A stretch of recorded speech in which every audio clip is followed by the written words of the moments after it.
Hello, and welcome to Sun Middle Temple's production of Oedipus Rex. We are so happy you have come to watch our play. However, this play is the original play in its full length, and thus contains themes of incest, violence, and suicide. If you are not in a place to handle this, please come back and join us for one of our later productions, and let's start the play.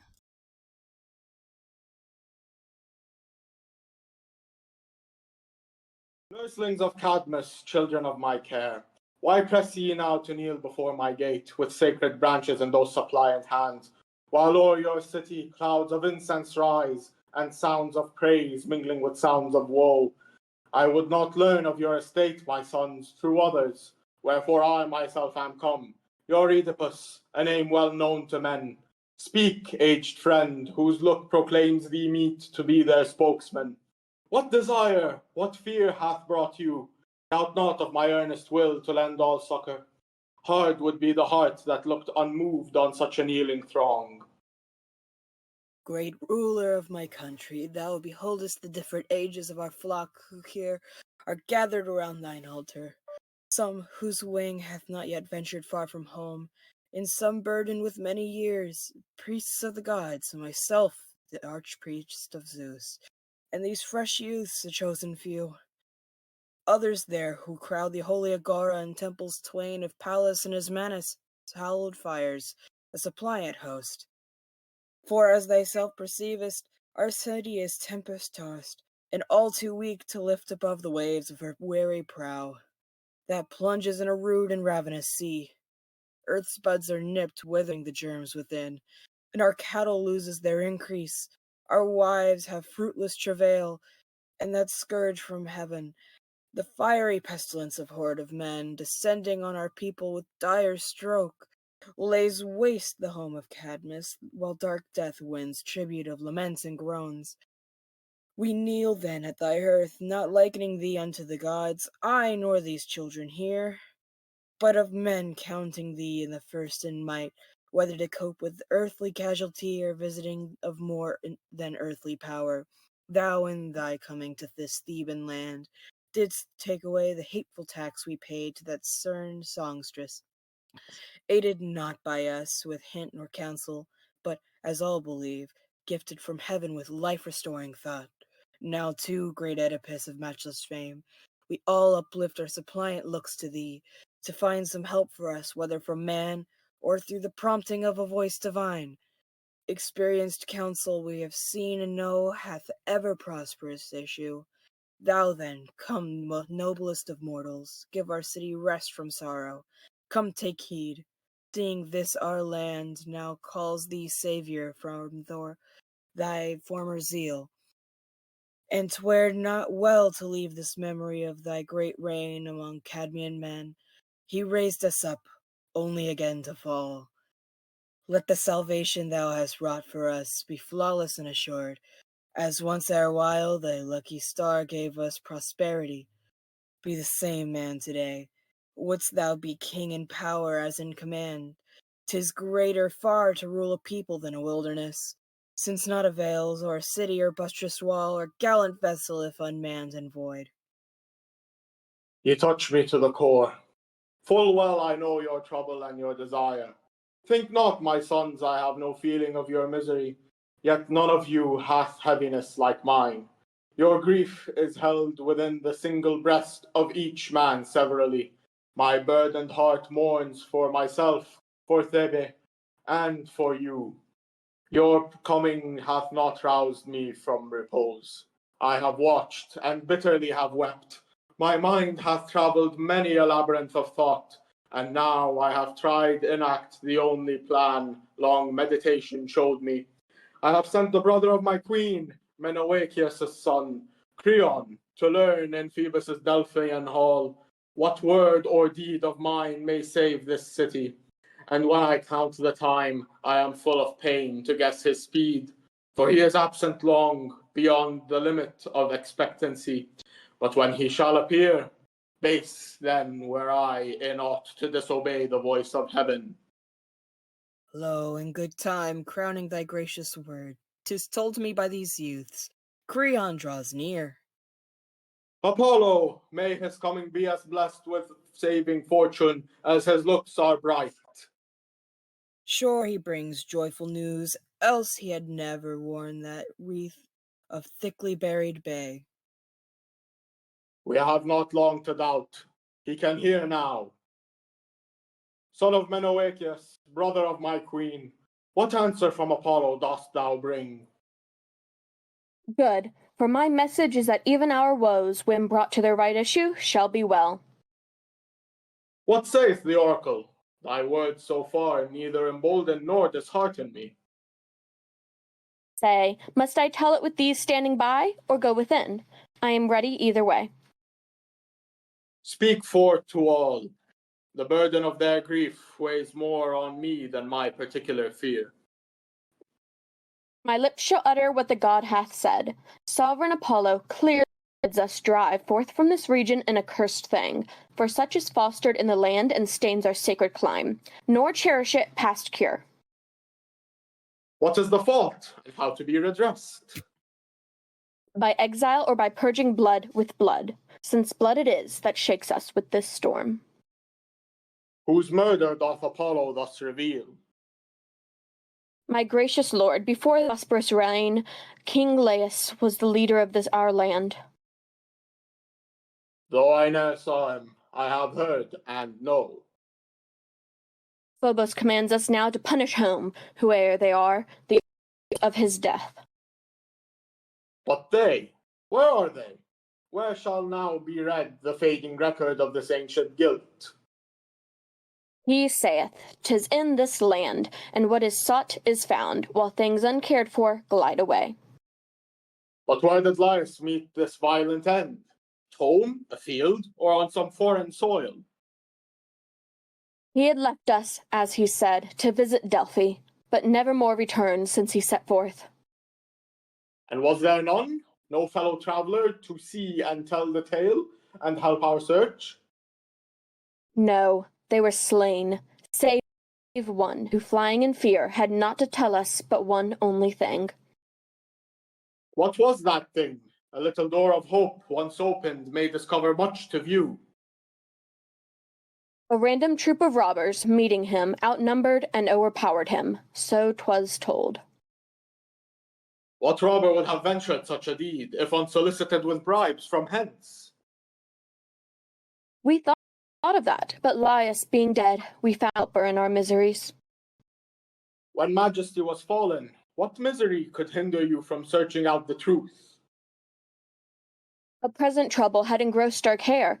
The riddling sphinx compelled us to observe the moment's grief, neglecting things unknown. But I will track this evil to the spring, and clear it to the day. Most worthily doth great Apollo, worthily dost thou prompt this new care for the unthought of dead. And me too ye shall find a just ally, succouring the cause of Phoebus and the land, since in dispelling this dark cloud I serve no indirect or distant claim on me, but mine own life. For he that slew the king may one day turn his guilty hand gainst me with equal rage. In writing Laius, then, I forward mine own cause. Now, children, rise from the altar steps, and lift your suppliant bows, and let some other summon to this place all Cadmus's people, and assure them I will answer every need. This day shall see us blessed with glad fortune through God's help, or fallen. Rise then, my children. Even for this we came, which our good Lord hath promised of himself. Only may Phoebus, who hath sent this word, with healing power descend and stay the plague. Kind voice of heaven, soft breathing from the height of Pytho's opulent home to Thebe bright, what wilt thou bring today? Ah, Delian healer, say. My heart hangs on thy word with trembling awe. What new given law, or what returning in time circling round, wilt thou unfold, tell us immortal sound? Daughter of golden hope, tell us, we pray, we pray. First child of Zeus, Pallas to thee appealing, then to sweet Artemis, thy sister, kneeling, who with pregnant hand still guards our sacred land. Throned o'er the circling mart that hears her praise, and thou whose rays pierce evil from afar, ho come and save. Ye mighty three, if e'er before ye drave the threatening fire of woe from Thebe come today. For the griefs that on me weigh are numberless, weak are my helpers all, and thought finds not a sword to fray the hated pestilence from hearth or hall. Earth's blossoms blasted fall. Nor can our women rise from childbed after pangs and cries, but flocking more and more toward the western shore, soul after soul is known to wing her flight, swifter than quenchless flame to the far realm of night, so deaths innumerable abound. My city's sons unpitied lie around over the plague-encumbered ground, and wives and matrons old on every hand, along the altar strand, groaning in the saddest grief, pour supplication for relief. Loud hymns are sounding clear with wailing voices near.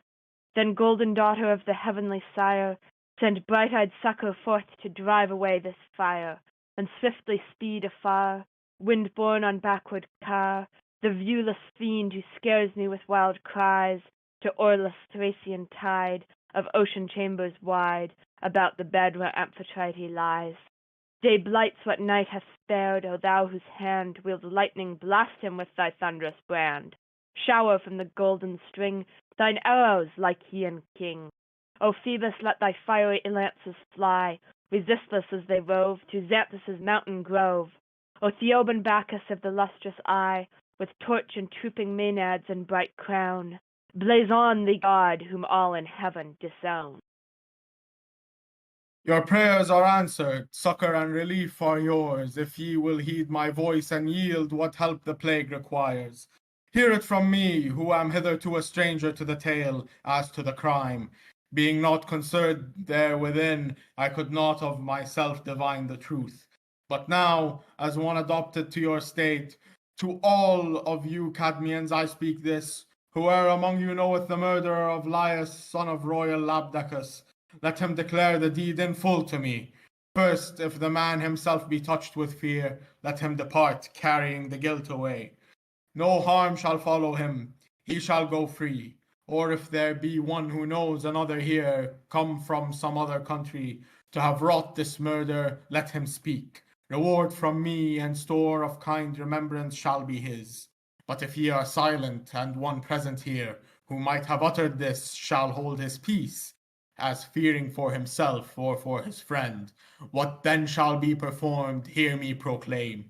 I hereby prohibit all within this realm whereof I wield the sceptre and sole sway, to admit the murderer, whosoe'er he be, within their houses, or to speak with him, or share with him in vow or sacrifice or lustral rite.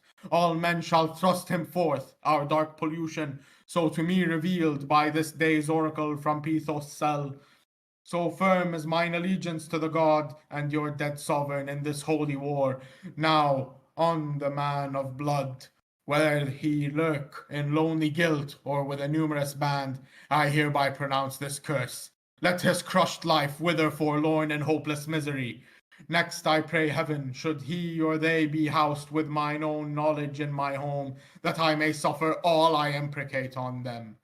Last I enjoin each here to lend his aid, for my sake and the gods, and for your land, reft of her increase and renounced by heaven. It was not right when your good king had fallen, although the oracle were silent still, to leave this inquisition unperformed.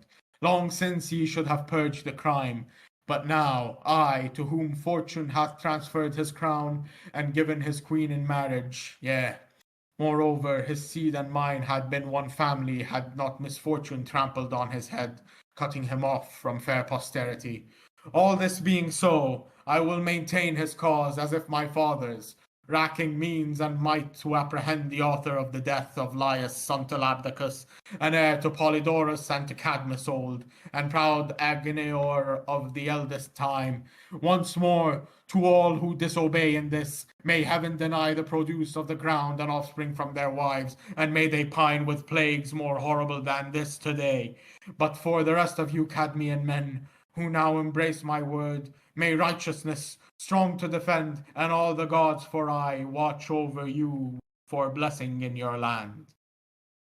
Under the shadow of thy curse, my lord, I will speak. I slew him not, nor can I show the man who slew. Phoebus, who gave the word, should name the guilty one. I thought is just, but man may not compel the gods.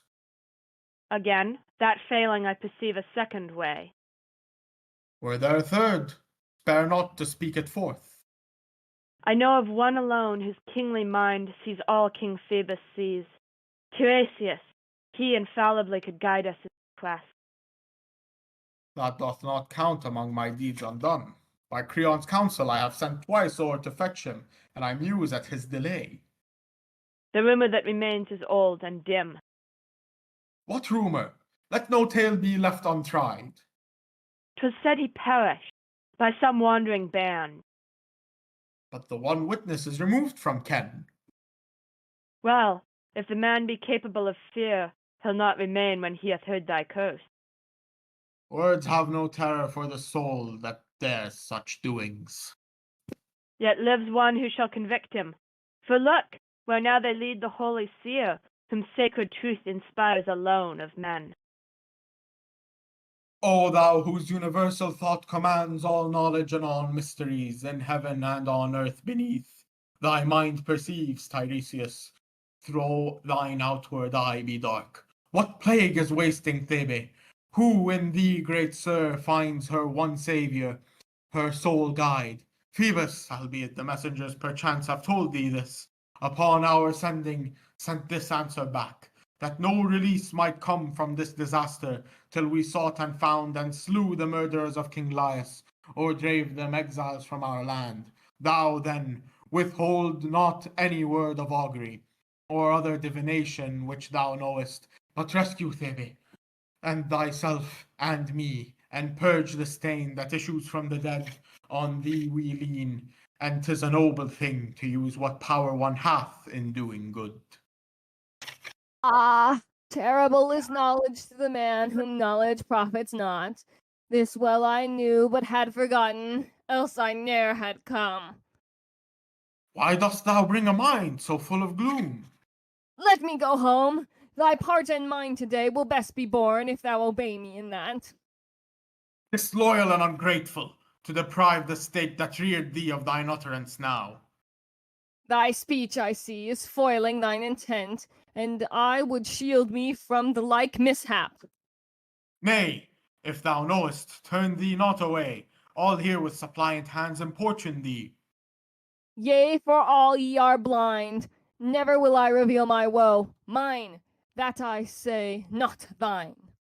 So then thou hast the knowledge of the crime, and wilt not tell, but rather wouldst betray this people and destroy thy fatherland. You press me to no purpose. I'll not pain thee, nor myself. Thou wilt hear naught from me.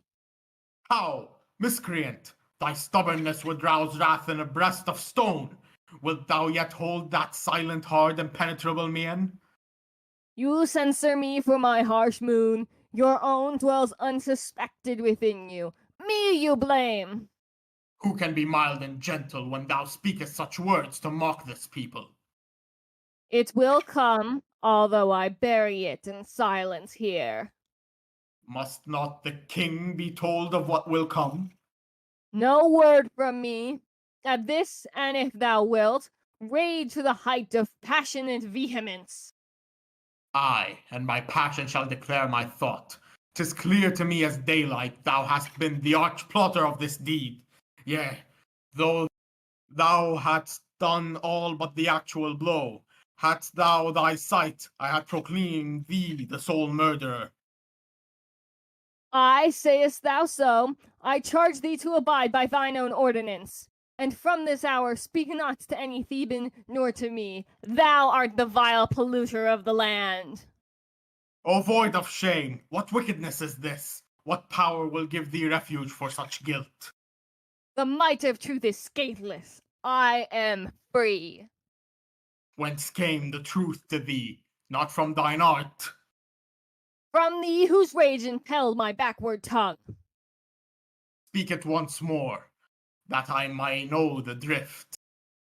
Was it so dark, or wouldst thou tempt me further? I cannot say 'twas clear. Speak it again. I say thou art the murderer whom thou seekest.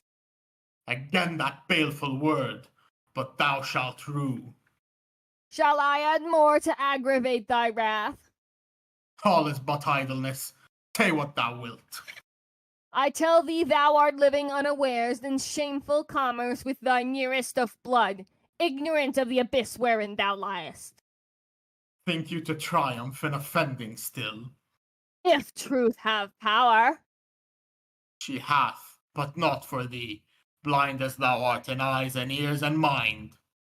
O miserable reproach, which all who now behold thee soon shall thunder forth on thee. Nursed an unbroken night, thou canst not harm, or me, or any man who seeketh the day. No, not from me proceeds thy fall. The god who cares for this is able to perform it. Came this device from Creon, or thyself? Not Creon, thou art thy sole enemy.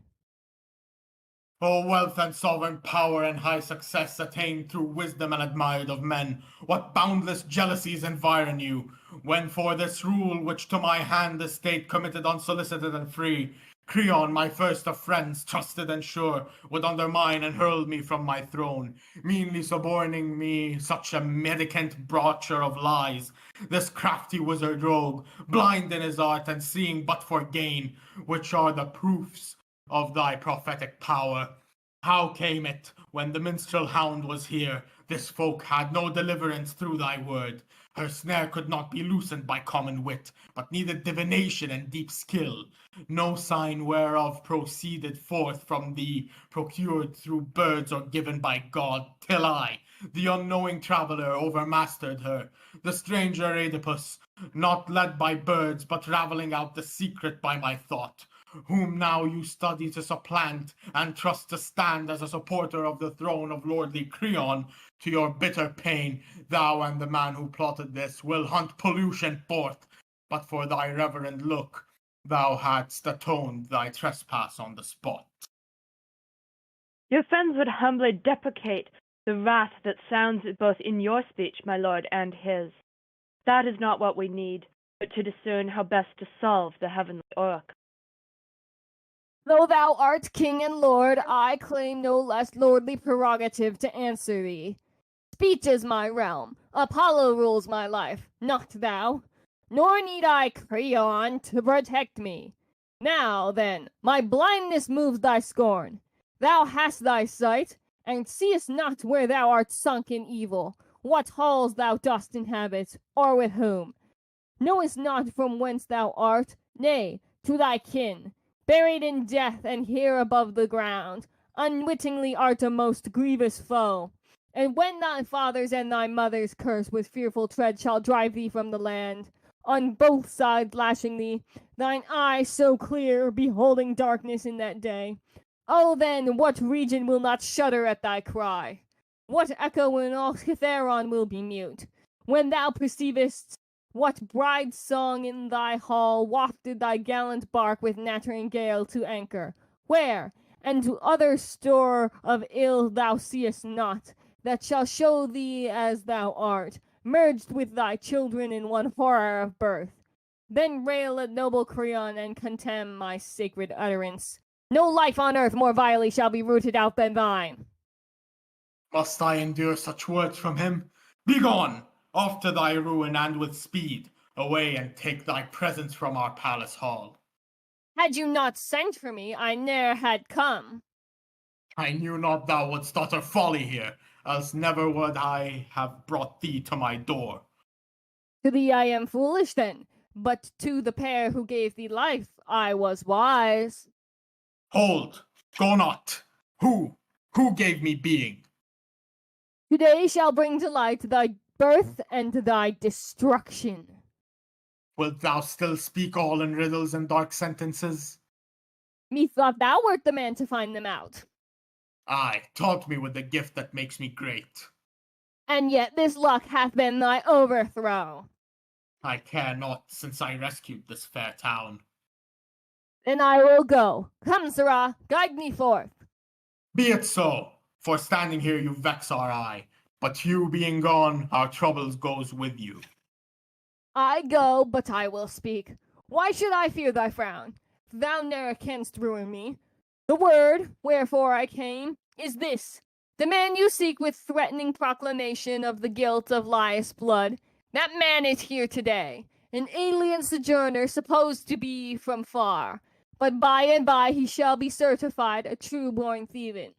Nor will such event bring him great joy, for, blind from having sight and beggared from high fortune, with a staff in stranger lands he shall feel forth his way, shown living with the children of his loins, their brother and their sire, and to the womb that bare him, husband's son, and to his father, parricide and Corrival. Now, go in, ponder my words, and if thou find them false, then say my power is not in prophecy. Whom hath the voice from Delphi's rocky throne loudly declared to have done horror unnameable with murdering hand. With speed of storm-swift car, 'tis time he fled afar, with mighty footstep hurrying from the land.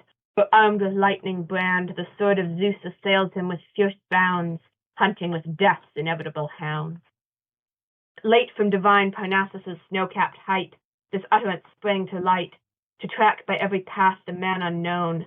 Through woodland caverns deep and o'er the rocky steep, harboring in caves he roams the wild alone, with none to share his moan, shunning that prophet voice's central sound, which ever lives and haunts him hovering round. The reverend seer hath stirred me with strange awe, gainsay I cannot, nor yet think him true. I know not how to speak, my fluttering heart in wild expectancy sees nothing clear. Things past and future with the present doubt are shrouded in one mist. What coral lay twixt Cadmus's issue and Corinthus' air was never shown to me from old times till now, by one on whose sure word I might rely in running counter to the king's fair fame, to wreak for Laius that mysterious death. Zeus and Apollo scan the ways of men, with perfect vision but of mortals here, that soothsayers are more inspired than I. What certain proof is given, a man through wit may pass another's wisdom in the race. But never till I see the word fulfilled will I confirm their clamor against the king. In open day the female monster came, then perfect witness made his wisdom clear. Thebe hath tried him and delights in him, wherefore my heart shall still believe him good. Citizens, hearing of dire calumny denounced on me by Oedipus the king, I am here to make loud protest. If he think in this embroilment of events one word or deed of mine hath wrought him injury, I am not careful to prolong my life beneath such imputation, for it means no trifling danger, but disastrous harm, making my life dishonored in the state, and meanly thought of by my friends and you. Perchance 'twas but the sudden flash of wrath, not the deliberate judgment of the soul. Who dost declare it, that Tiresias' sake false prophecies said unto me this way? Such things were said, I know not how advised. And were the uttered this to ruin me? I cannot say, to what my betters do I am blind, but see, the king comes forth again. Insolent art thou here. Hadst thou the face to bring thy boldness near my palace roof, proved as thou art to have contrived my death, and laid thy robber hands upon my state, tell me, by heaven, had you seen in me a coward or a fool when you planned this? Deemed you I should be blind to your attempt, craftily creeping on, or when perceived, not warded off? Is not a silly scheme to think to compass without troops of friends power that is only won by wealth and men? Wilt them be counselled? Hear as much in turn as thou hast spoken, and I know thy tongue, but I am slow to learn from thee whom I have found my grievous foe. first on this very point hear me declare. I will not hear that thou art not a villain. Thine is a shallow judgment, if thou thinkest self-will without true thought can bring thee gain. Thine is a shallow judgment, if thou thinkest thou canst abuse thy kinsman and be free. A rightful sentence, but I fain would learn what wrong is that you speak of. Tell me this, Didst thou or not urge me to send and bring the reverend-seeming prophet? Yea, and still I hold that counsel firm. How long is't now since Laius? What? I do not catch your drift. Vanished in ruin by a dire defeat. 'Twere long to count the years that come between. And did this prophet then profess his art? Wise then as now, nor less in reverence. Then at that season did he mention me? Not in my hearing. But I may presume ye held an inquisition for the dead. Yes, we inquired, of course, and could not hear. Why was he dumb, your prophet, in that day? I cannot answer, for I do not know. This you can answer, for you know it well. Say what? I will not gainsay if I know. That but for your advice he had not dared to talk of Laius' death as done by me. You know that heard him what he spake, but I would ask thee too a question in my turn. No questioning will fasten blood on me. Hast thou my sister for thine honored queen? The fact is patent and denial vain. And sharest with her dominion of this realm? All she desires is given her by my will. Then am I not third partner with you twain? There is your villainy in breaking fealty. Not so. If thou wouldst reason with thyself as I do, first consider one thing well. Who would choose rule accompanied with fear, before safe slumbers with an equal sway? 'Tis not my nature, no, nor any man's. Who follows fear? I have my will from thee, but were I king, I should do much unwillingly. How then can I desire to be king, when masterdom is mine without annoy? Delusion hath not gone so far with me, as to crave more than honour joined with gain. Now all men hail me happy, all embrace me, all who have need of thee call in my aid, for thereupon their fortunes wholly turn. How should I leave this substance for that show? No man of sense can harbour thoughts of crime. Such vain ambition hath no charm for me, nor could I bear to lend it countenance. If you would try me, go and ask again if I brought Phoebus' answer truly back. Nay, more, should I be found to have devised aught in collusion with the seer, destroy me, not by one vote, but by two, mine own with thine. But do not, undimmed suspicion, blame me of thy mere will. To darken a good name without clear cause is heinous wickedness, and to cast off all a worthy friend I call no less a folly than to fling away what we most love, the life within our breast. The certainty of this will come with time, for time alone can clear a righteous man. An hour suffices to make known the villain. Prudence bids hearken to such words, my lord, for fear one fall. Swift is not sure in counsel. When he who hath designs on me is swift in his advances, I must bethink me swiftly.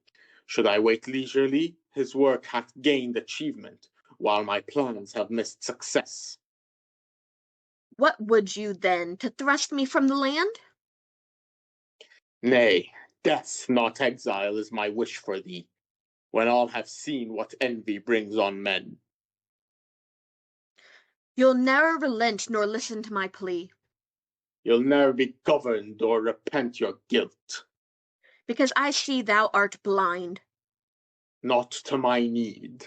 Mine must be thought of too. You are a villain. How if thy thought be vain? Authority must be maintained. Not when authority declines to evil. O my citizens! I have a part in them no less than you. Cease, princes. Opportunely I behold Jocasta coming toward you from the palace. Her presence may attune your jarring minds. Unhappy that ye are, why have ye reared your wordy rancour mid the city's harms? Have you no shame to stir up private broils in such a time as this? Get thee within, and thou too, Creon, nor enlarge your griefs to make a mountain out of nothingness. sister, thy husband Oedipus declares one of two horrors he will wreak on me: banishment from my native land or death. Yes, for I caught him practicing, my queen, against our person with malignant guile. May comfort fail me and a withering curse destroy me if ever I planned aught of this. I pray thee, husband, listen to his plea, chiefly respecting his appeal to heaven, but also me and these who stand by thee. Incline to our request, thy mind and heart, O king. What would you I should yield unto your prayer? Respect one ever wise, whose oath protects him now. Know ye what thing ye ask? I know. Then plainly tell. Thy friend, who is rendered sacred by his oath, rob not of honor to obscure surmise. In asking that you labor for my death or banishment, of this will be well assured. No, by the sun I swear, vaunt courier of the host of heaven, for may I die the last of death, unblessed of God or friend, if e'er such thought were mine. But oh, this pining land afflicts my sorrow-burdened soul, to think that to her past and present woe she must add this which springs to her from you. Then let him range, though I must die outright, or be thrust forth with violence from the land, not for his voice, but thine, which wrings my heart. He, wheresoever he live, shall have my hate. You show yourself as sullen when you yield, as unendurable as in your fury's height. Such natures justly give themselves most pain. Let me alone then, and be gone.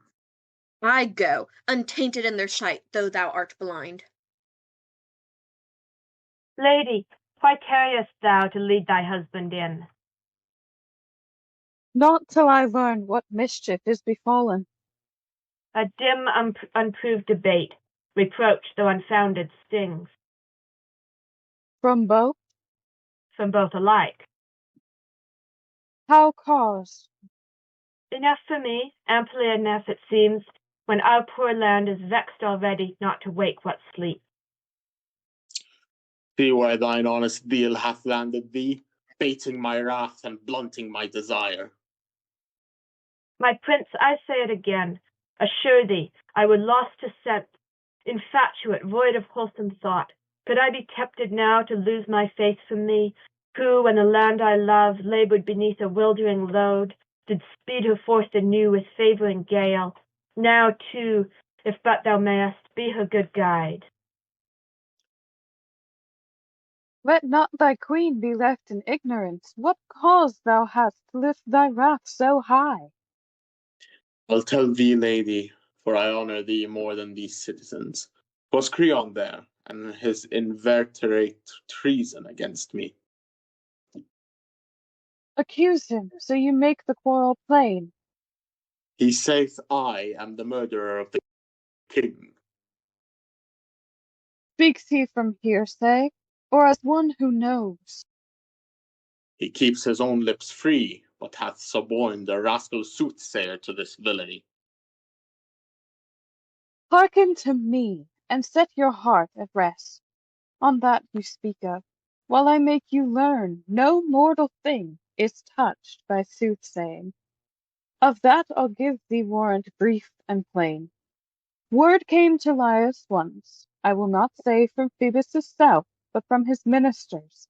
The king should be destroyed by his own son, if son were born to him from me. What followed? Laius was slain by robbers from abroad, saith rumour, in a crossway. But the child lived not 3 days, ere by my husband's hand his feet were locked, and he was cast and left by messengers on the waste mountain wold. So Phoebus neither brought upon the boy his father's murder, nor on Laius the thing he greatly feared, death by his son. Such issue came of prophesying words. Therefore regard them not. God can himself with ease bring forward for what his ends he needs. What strange emotions overcloud my soul, stirred to her depths on hearing this thy tale. What sudden change is this? What cares oppress thee? Methought I heard thee say King Laius was at a crossroad, overpowered and slain. So ran the talk that yet is current here. Where was the scene of this unhappy blow? Osus, the land is named. The parted ways meet in one point from Dalha and from Delphi. And since the event, how much of time hath flown? 'Twas just ere you appeared, with prospering speed, and took the kingdom that the tidings came. Are thy purposes against me, Zeus? Why broods thy mind upon such thoughts, my king? Nay, ask me not, but tell me first, what height had Laius, and what grace of manly prime? Tall, with dark locks just sprinkled o'er with grey, in shape and bearing much resembling thee. Oh, heavy fate! How all unknowingly I laid that dreadful curse on my own head. How? I tremble as I gaze on thee, my king. The fear appalls me that the seer can see. Tell one thing more, to make it doubly clear. I am loath to speak, but when you ask, I will. Had he scant following, or, as princes use, full numbers of a well-appointed train? There were but 5 in all, a herald one, and Laius travelled in the only car. Woe, woe, 'tis clear as daylight. Who was he that brought you this dire message, O my queen? A home slave who alone returned alive. And is he now at hand within the house? No, truly. When he came from yonder scene and found thee king in room of Laius murdered, he touched my hand and made his instant prayer, that I would send him to o'erlook the flocks and rural pastures, so to live as far as might be from the very thought of Thebes. I granted his desire. No servant ever more richly merited such a boon than he. Can he be brought again immediately? Indeed he can, but why desire it so?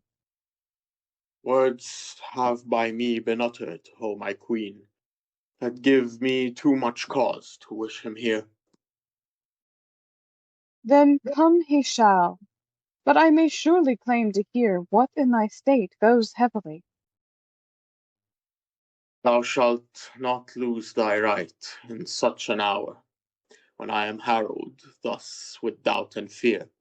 To whom more worthy should I tell my grief? My father was Corinthian Polybus, my mother Dorian Merope. I lived a prince among that people, till a chance encountered me, worth wonder, but, though strange, now worth the anxious thought it waked in me. For at a feasting once over the wine, one deep in liquor called aloud to me, Hail, thou false foundling of a foster sire! That day with pain I held my passion down, but early on the morrow I came near and questioned both my parents, who were fierce in anger at the man who broached this word. For their part I was satisfied, but still it galled me, for the rumour would not die. Eluding then my parents, I made my way to Delphi, where, as touching my desire, Phoebus denied me, but brake forth instead with other oracles of misery and horrible misfortune, how that I must know my mother's shame, and cause to appear a birth intolerable in human view, and do to death the author of my life. I fled forth at the word, conjecturing now Corinthia's region by the stars of heaven, and wandered where I never might behold those dreadful prophecies fulfilled on me. So travelling on, I came to the place where, as thou tell'st, the king of Thebe fell, and O my wife, I will hide not from thee. When I drew near the crossroad of your tale, a herald and a man upon a car, like your description, there encountered me. And he who led the car, and he himself, the greybeard, sought to thrust me from the path. Then, in mine angry mood, I sharply struck the driver man who turned me from the way, which, when the elder saw, he watched for me as I passed by, and from the chariot seat smote full upon my head with the forked goad, but got more than he gave. For by a blow from this right hand, smit with my staff, he fell, instantly rolled out of the car supine. I slew them, every one. Now, if that stranger had aught in common with King Laius, what wretch on earth was there so lost as I, whom have the heavens so followed with their hate? No house of Theban or of foreigner must any more receive me, none henceforth must speak to me, but drive me from their door. I have laid this curse on mine own head. Yea, and this arm that slew him now enfolds his queen. O cruel stain, am I not vile, polluted utterly? Yes, I must flee, and lost to Thebe, never more behold my home, nor tread my country, lest I meet in marriage mine own mother, and bring low his head that gave me life and reared my youth, my father Polybus. Ah, right were he who should declare some god of cruel mood had sent this trouble upon my soul. Ye powers worshipped in holiness, ne'er may I see that day, but perish from the sight of men, ere sins like these be branded on my name. Thy fear is ours, O king, yet lose not hope till thou hast heard the witness of the deed. Aye, that is all I have left of hope, to bide the coming of the shepherd man.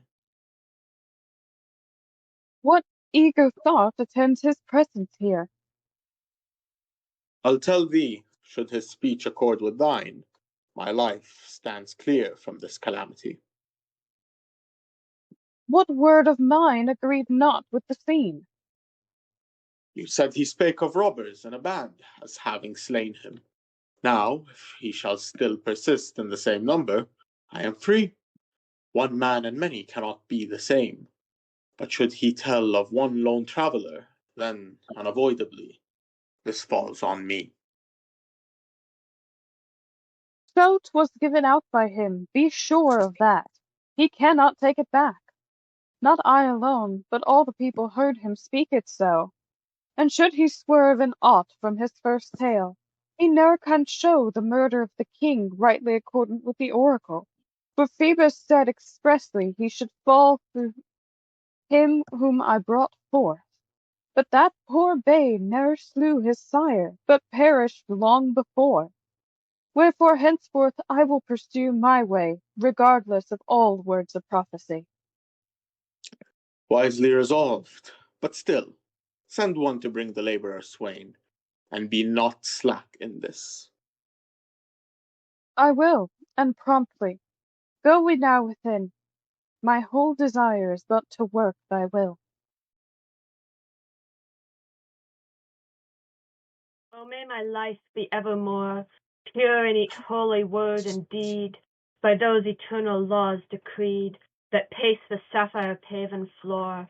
Children of heaven, of ether born, no mortal knew their natal morn, nor may oblivion's waters deep e'er lull their wakeful spirit asleep, nor creeping age o'erpower the mighty God, who far within them holds his unprofaned abode. Pride breeds the tyrant, monstrous boast, insolent pride, if idly knows, on timeless surfeit plenty of coast, spurning the lowlier tract of earth, mounts to her pinnacle, then falls, dashed headlong down sheer mountain walls to dark necessity's deep ground, where never foothold can be found. Let wrestlers for my country's glory speed. God, I thee pray, be God my helper in all need. But if one be whose bold disdain walks in a round of vaporings vain, and violent acts regarding not the rule of right, but with proud thought, scorning the place where gods have set their seat, made captive by an evil doom, shorn of that inauspicious bloom, let him be shown the path of lawful gain, and taught in holier ways to guide his feet, nor with mad folly strain his passionate arms to clasp things impious to retain. Who in such courses shall defend his soul from storms of thunderous wrath that o'er him roll?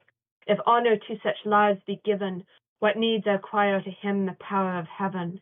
No more to Delphi, central shrine of earth I'll seek for light divine, nor visit Abe's mystic fane, nor travel o'er the well-trod plain, where thousands throng to famed Olympia's town, unless with manifest accord the event fulfill the oracular word. Zeus, Lord of all, if to eternity thou wouldst confirm thy heaven kingdom's large renown, let not their vauntings high evade the sovereign look of the everlasting eye. They make as though the ancient warning slept, by Laius erst with fear and trembling kept. Apollo's glory groweth pale, and holiest rites are prone to faint fail. Princes of Thebes, it has come into my thought to stand before some holy altar place with frankincense and garlands. For the king, transported by the tempest of his fear, runs wild in grief, nor like a man of sense, reasons of present things from what hath been. Each tongue o'ermasters him that tells of woe. Since then my counsels are of no avail. For to thee, for thou art nearest Lycian god, I bring my supplication with full hand. O grant us absolution and relief. For seeing him, our pilot, so distraught, like mariners, we are all amazed with dread. Are ye the man to tell me where to find the mansion of the sovereign Oedipus? Or better, where he may himself be found? Here is the roof you seek, and he, our lord, is there within, and stranger thou behold'st the queenly mother of his royal race. May she and hers be always fortunate. Still, may they crown him with the joys of home. Be thou too blessed, kind sir, thy gracious tongue deserves no less. But tell me, what request or what intelligence thou bring'st with thee? The tidings for thy house and husband, queen. What are they? Who hath sent thee to our hall? From Corinth come I, and will quickly tell what shall please you, if perchance 'twill grieve. News can move us thus two ways at once.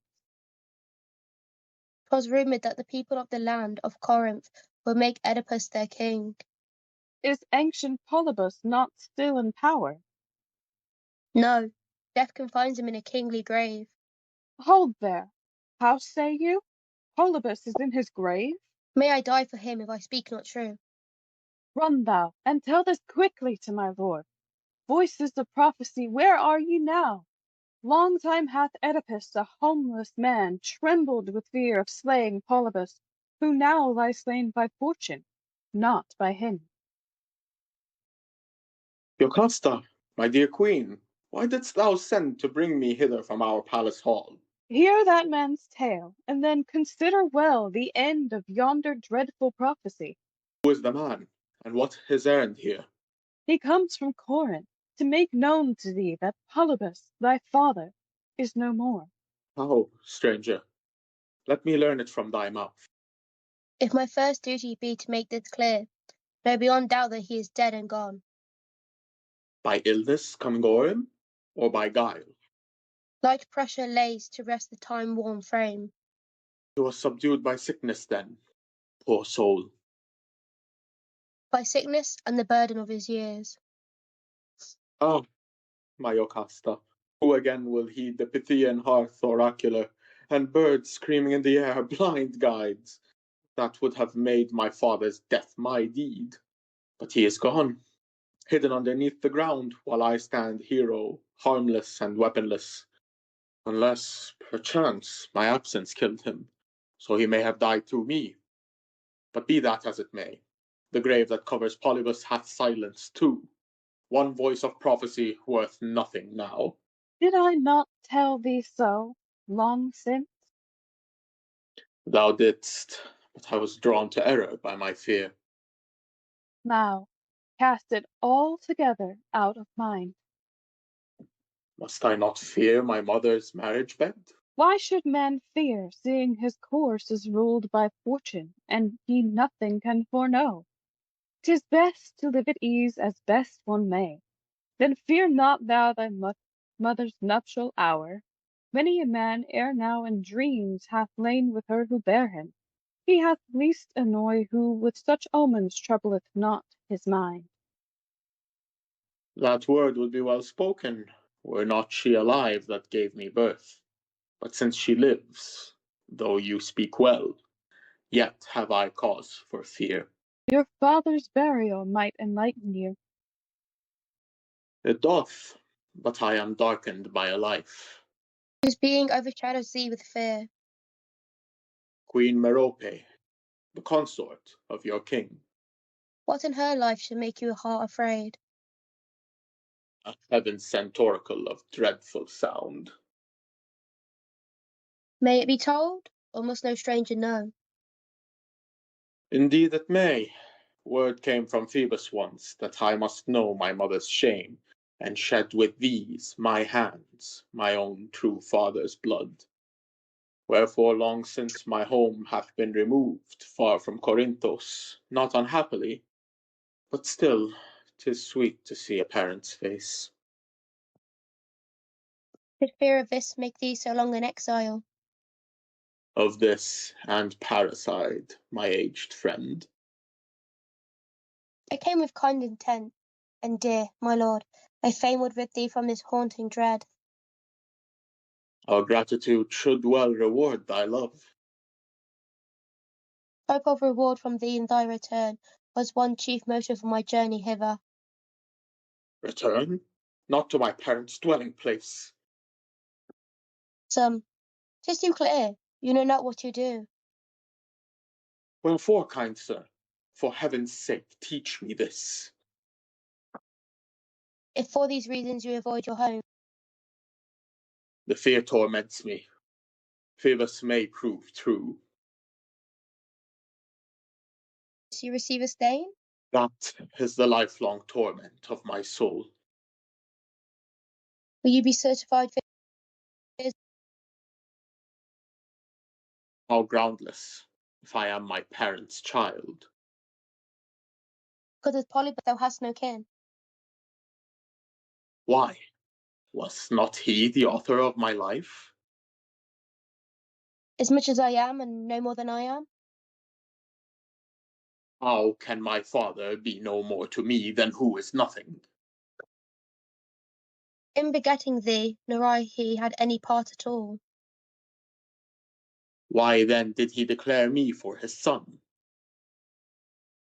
Because he took thee once a gift from me. Was all that love unto a foundling shown? Careless affection so inclined his heart. A gift from you, your purchase, or your child? Found in Cithaeron's hollowy wilderness. What led your travelling footsteps to that ground? The flocks I tended grazed the mountain there. Shepherd wast thou, and a wandering hind? Whatever else, my son, thy saviour then? From what didst thou release me or relieve? Thine instep bears memorial of the pain. What old evil will thy words disclose? Feet were pierced, 'twas I unfastened them.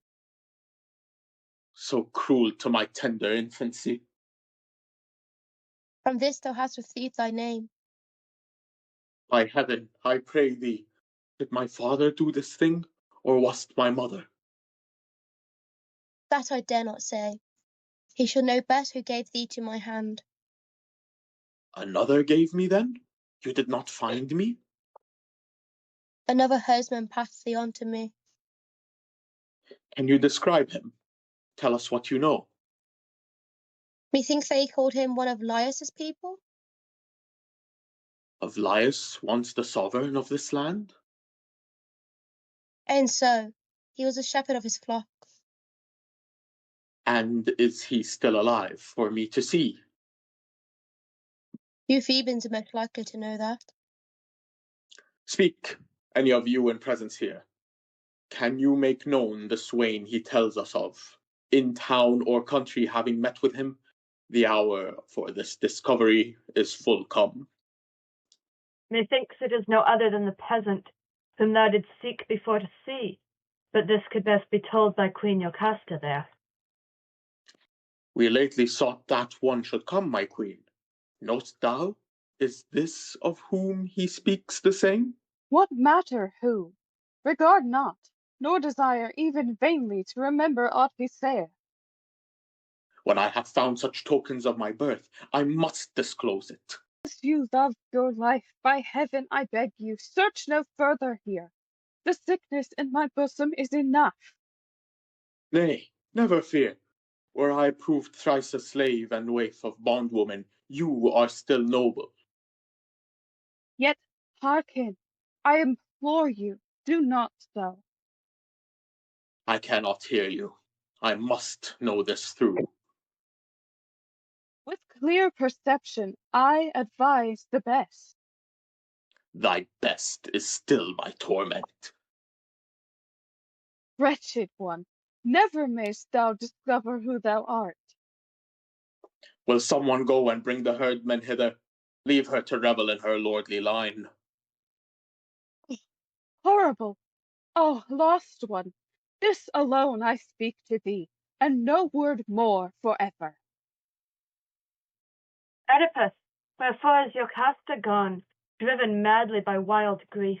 I needs must fear, lest from this silence she make sorrow spring.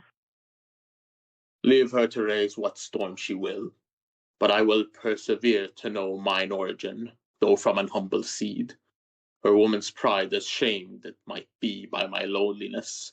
But I, whilst I account myself the son of prospering fortune, ne'er will be disgraced, for she is my true mother, and the months co-heirs with me of the same father, time, have marked my lowness and mine exaltation. So born, so nurtured, I can fear no change, that I need shrink to probe this to the root.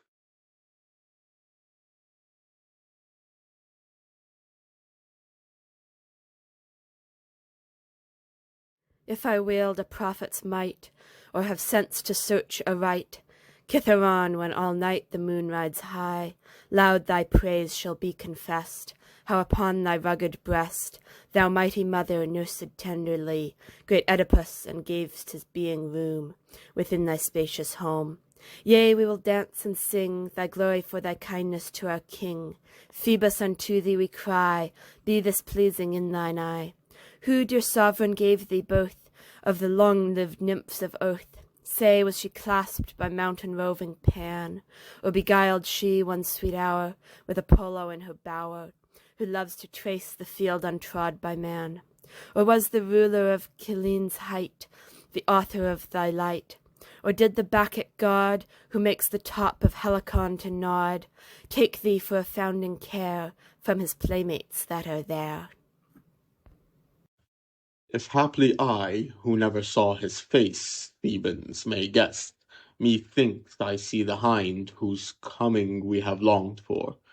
Both his age, agreeing with the other's wintry locks, accords with my conjecture, and the garb of his conductors is well known to me as that of mine own people. But methinks thou hast more perfect knowledge in this case, having beheld the herdmen in the past. I know him well, believe me. Laius had no more faithful shepherd than this man. Corinthian friend, I first appeal to you. Was't he you spake of? 'Twas the man you see. Turn thine eyes hither, aged friend, and tell what I shall ask thee. Wast thou Laius' slave? I was not bought, but bred within the house. What charge or occupation was thy care? Most of my time was spent in shepherding. And where didst thou inhabit with thy flock? 'Twas now Cithaeron, now the neighboring tract. And hadst thou the acquaintance of this man? Following what service? What is he you mean? The man you see, hast thou had dealings with him? I cannot bring him all at once to mind. No marvel, good my lord, but I will soon wake to clear knowledge his oblivious sense. For sure I am he can recall the time when he with his 2 flocks and I with one beside him grazed Cithaeron's pasture wide, good 6 months space of 3 successive years, from spring to rising of Arcturus. Then for the bleak winter season I drove mine to their own folds, he his to Laius' stall. Do I talk idly, or is this the truth? The time is far remote, but all is true. Well, dost remember having given me then a child that I might nurture him for mine? What means thy question? Let me know thy drift. Friend, he understands the infant whom we knew. Confusion seized thee in thy evil tongue. Check not his speech, I pray thee, for thy words call for more than his chastisement, old sir. O my dread lord, therein do I offend? Thou wilt not answer him about the child? He knows not what he speaks, his end is vain. So, thou'lt not tell to please us, but the lash will make thee tell. By all that's merciful, scourge not this aged frame. Pinion him straight. Unhappy? Wherefore? What's it you would know? Gave you this man the child of whom he asks you? I gave it him. Would I had died that hour. Speak rightly, or your wish will come true. My ruin comes sooner if I speak. This man will balk us with his baffling prate. Not so. I said long since I gave the child. Whence? Was't your own, or from another's hand? 'Twas not mine own. Another gave it me. What Theban gave to you? From what home in Thebes? Oh, I implore thee, master, ask no more. You perish if I have to ask again. The child was stock of Laius. Slave-born, or rightly of the royal line? Ah me, now comes the horror to my tongue. And to mine ear, but thou shalt tell it me. He was given out for Laius' son, but she, thy queen, within the place best can tell. How? Did she give it thee? My lord, she did. With what commission? I was to destroy him. And could a mother's heart be steeled to this? With fear of evil prophecies. What were they? 'Twas said the child should be his father's death. What then possessed thee to give up the child to this old man? Pity, my sovereign lord, supposing he would take him far away, unto the land whence he has come. But he preserved him to great sorrow. For if thou art he that man hath said, be well assured, thou bear'st a heavy doom. Oh, horrible, horrible, all fulfilled as sunlight clear.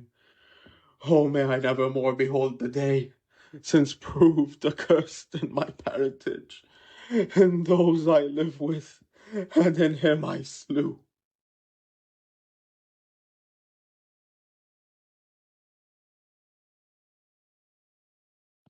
O mortal tribes of men, how near to nothingness I count you while your lives remain. What man that lives hath more of happiness than to seem blessed and seeming fade in night?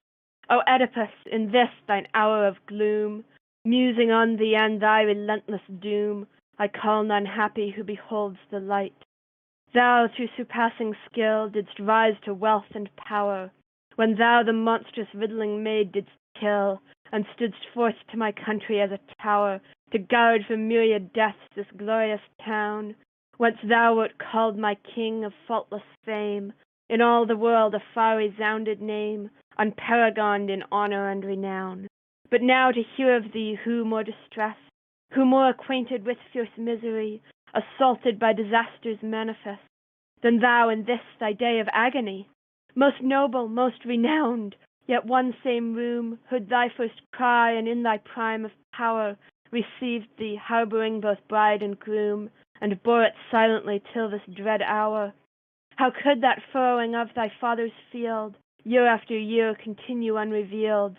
Time hath detected thine unwitting deed, Time who discovers all with eyes of fire, accusing thee of living without heed, in hideous wedlock, husband, son, and sire. Ah, would that we, thou child of Laius born, ah, would that we had never seen thee nigh! Ere since we knew thee who thou art, we mourn exceedingly with cries that rend the sky. For, to tell the truth, thou didst restore our life, and gavest our souls sweet respite after strife. O ye who in this land have ever held chief honor, what an object of dire woe awaits your eyes, your ears! What piercing grief your hearts must suffer, if as kinsmen should ye still regard the house of Laius. Not Phasius, not the Danube's rolling flood can ever wash away the stain and purge this mansion of the horrors that it hides. And more it soon shall give to light, not now unconsciously enacted. Of all ill, self-chosen sorrows are the worst to bear. What hast thou new to add? The weight of grief from what we know burdens the heart enough. Soon spoken and soon heard is the chief's sum. Jocasta's royal head is sunk in death. The hapless queen, what was the fatal cause? Her own determination. You are spared the worst affliction not being there to see. Yet to the height of my poor memory's power, the wretched lady's passion you shall hear. When she had passed in her hot mood within the vestibule, straight up to the bridal room she rushes, tearing with both hands her hair, then having entered, shutting fast the door, she called aloud to Laius long dead, with anguished memory of that birth of old, whereby the father fell, leaving his queen to breed a dreadful brood for his own son. And loudly o'er the bed she wailed, where she in twinfold wedlock, hapless, had brought forth husband from husband, children from a child. We could not know the moment of her death, which followed soon, for Oedipus with cries broke in, and would not let us see her end. But held our eyes as he careered the hall, demanding arms and where to find his wife. No, not his wife, but fatal mother Croft. Cropped doubly with himself and his own seed, and in his rage some god directed him to find her, 'twas no man of us at hand. Then with a fearful shout, as following his leader, he assailed the folding doors, and battering inward from the mortised bolts, the bending boards, he burst into the room, where high suspended we beheld the queen in twisted cordage resolutely swore. He all at once on seeing her wretched king, undid the pendant noose, and on the ground lay the ill-starred queen. Oh, then 'twas terrible to see what followed, for he tore away the tiring pins, wherewith she was arrayed, and lifting, smote his eyeballs to the root, saying never more should they behold the evil his life inherited from that past time. But all in dark henceforth should look upon features far better not beheld, and fail to recognize the souls he had longed to know. Thus crying aloud, not once, but oftentimes, he drave the points into his eyes, and soon the bleeding pupils moistened all his beard. Nor stinted the dark flood, but all at once the ruddy hail poured down plenteous shower. Thus from two springs, from man and wife together, rose the joint evil is now overflowing. And the old happiness in that past day was truly happy, but the present hour hath pain, crime, ruin. What sower of ill mankind have named, not one is absent here. And finds the sufferer now some pause of woe? He bids make wide the portal and display to all men of Thebes the man who slew his father, who unto his mother did what I dare not repeat, and fain would fling his body from the land, nor calmly bide the shock of his own curse in his own hall. Meanwhile, he needs some comfort and some guide, for such a load of misery who can bear? Thus shalt judge, for lo, the palace gates unfold, and presently thine eyes will see a hateful sight, yet one thou needs must pity. O horror of the world, too great for mortal eye, more terrible than all I have known of ill, what fury of wild thought came o'er thee, who in heaven hath leapt against thy hapless life, with boundings out of measure, fierce and huge? Ah, wretched one, I cannot look on thee. No, though I long to search, to ask, to learn, thine aspect is too horrible. I cannot. Me, miserable, whither am I born? Into what region are these wavering sounds? Wafted on aimless wings, O ruthless fate, to what a height thy fury hath soared. Too far for human sense to follow, or human thought to endure the horror. O dark cloud descending unutterably on me, invincible, abhorred, borne outward by too sure a wind. Woe, woe, woe! Yet again I voice it with such pangs. From both these piercing wounds I am assailed, and from within, through memory of my grief. Nay, 'tis no marvel if thy matchless woe redouble thine affliction and thy moan. Ah, friend, thou art still constant. Thou remainest to tend me and to care for the blind man. Alas, I know thee well, nor fail I to perceive, dark though I be, thy kind familiar voice. How dreadful is thy deed! How could thou bear thus to put out thine eyes? What power impelled thee? Dear my friends, Apollo brought to pass, in dreadful wise, this my calamitous woe. But I, no being else, with these hands destroyed them. For why should I have sight, to whom not now gave pleasure through the eye? There speak'st thou truly. What could I see? Whom hear with gladness? Whom delight in any more? Lead me away out of this land with speed. Be rid the destroyer, the accursed, whom most of all the world the gods abhor. O miserable in thy calamity, and not less miserable in thy despair, would thou wert still in ignorance of thy birth. I curse on him who from the cruel pond that held my feet in that high pasture land freed me and rescued me from murder there and saved my life. Vain kindness, then to have died had spared this agony to me and mine. Aye, would it had been so. Then had I ne'er been proved a parricide, ne'er borne the shame of marriage bonds incestuous. But now I am God abandoned, son of the unholy, rival of him who gave me being. Ah, woe! What sorrow beyond sorrows hath chief place?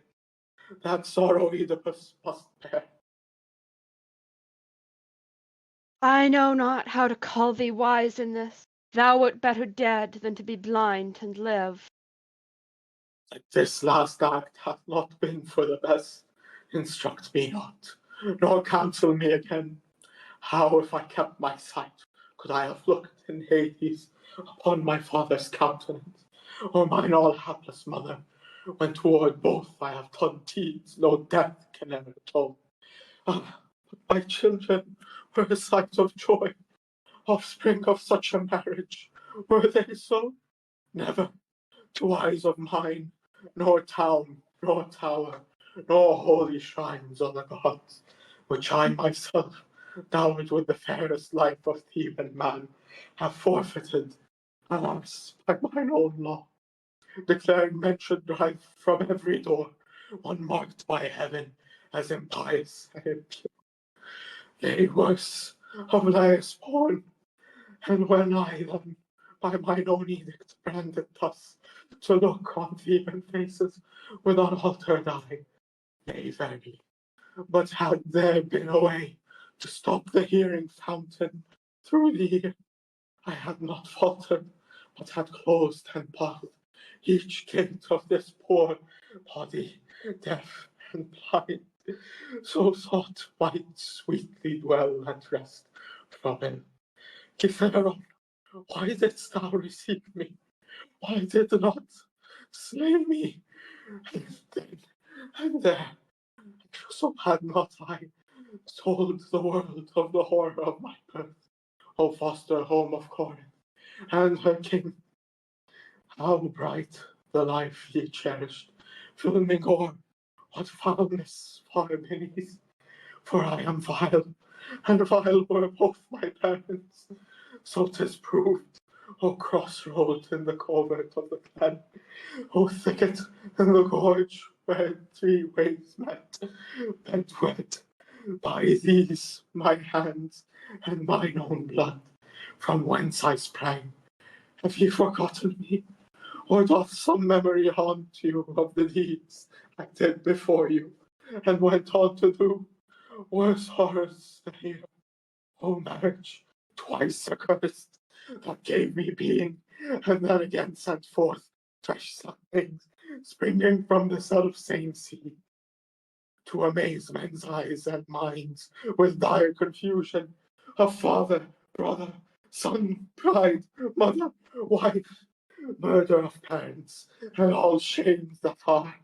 Silence alone befits such deeds. Then, pray you, hide me immediately from men. Kill me outright, or fling me far to sea, where never ye may look upon me more. Come, lend your hand unto my misery. Comply, and fear not, for my load of woe is incommunicable to all but me. With timely presence to fulfill thy need, with act and counsel, Creon comes, who now is regent o'er this people in thy room. Alas, what shall I say to him? What plea for my defense will hold? My evil part toward him in all the past is clearly proved. I come not, Oedipus, to mock thy woes, nor to reproach thee for thine evils past. But ye, if all respect of mortal eye be dead, let all of the universal flame of life's great nourisher, our Lord the Sun, forbid your holding thus unveiled to view this huge abomination which nor earth nor sacred element nor light of heaven can once endure. Convey him, and with speed, religion bids that kindred eyes and ears alone should witness kindred crime and woe. Why, heaven, since thou hast stripped away my fear, so nobly meeting me unworthiness, I pray thee, hear me for thine own view. What boon dost thou desire so earnestly? Bring me with speediest swiftness from the land, where nevermore I may converse with men. Doubt not I would have done it, but the god must be inquired of ere we act herein. His sacred utterance was expressed and clear. The parasite, the unholy, should be slain.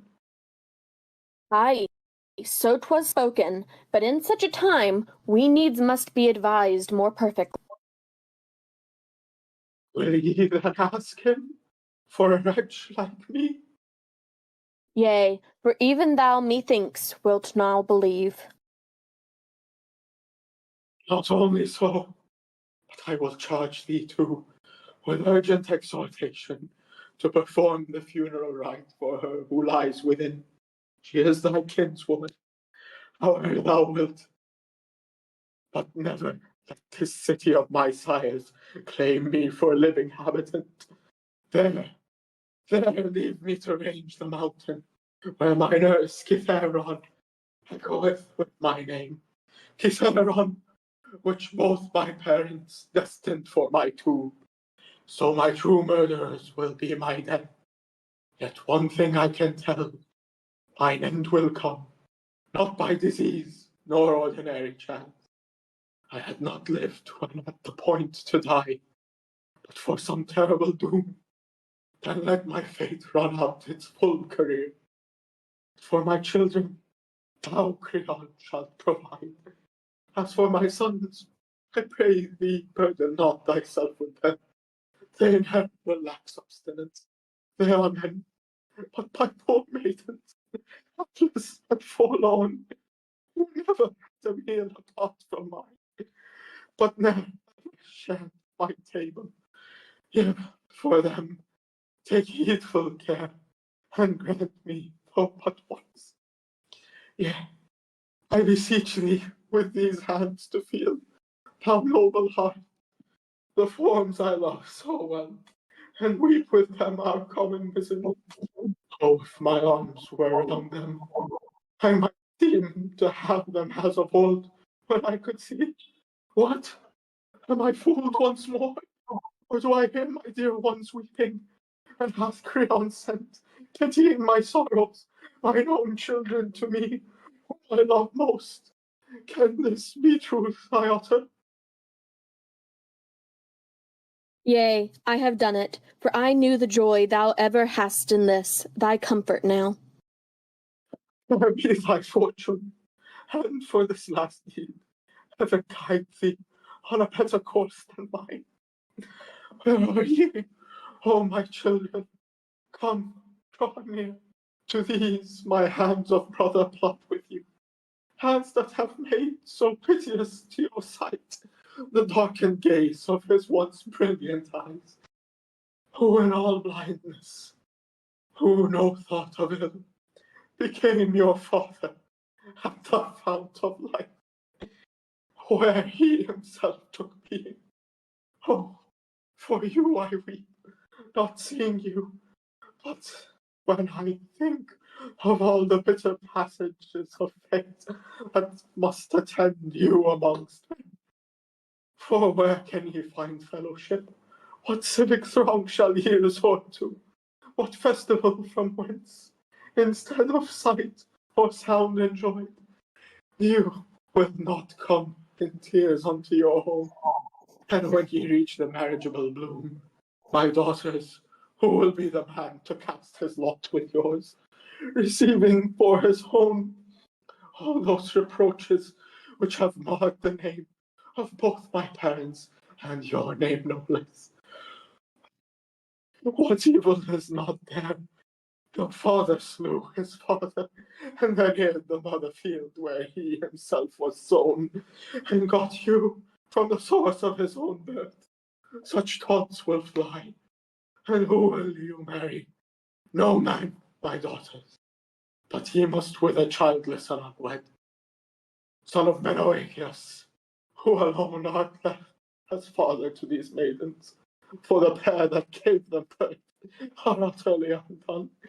Suffer them not, being your kinswoman, to wander desolate and poor, nor make their lot perforce the counterpart of mine, but look on them with pity, left in youth, forlorn of all protection, save from thee.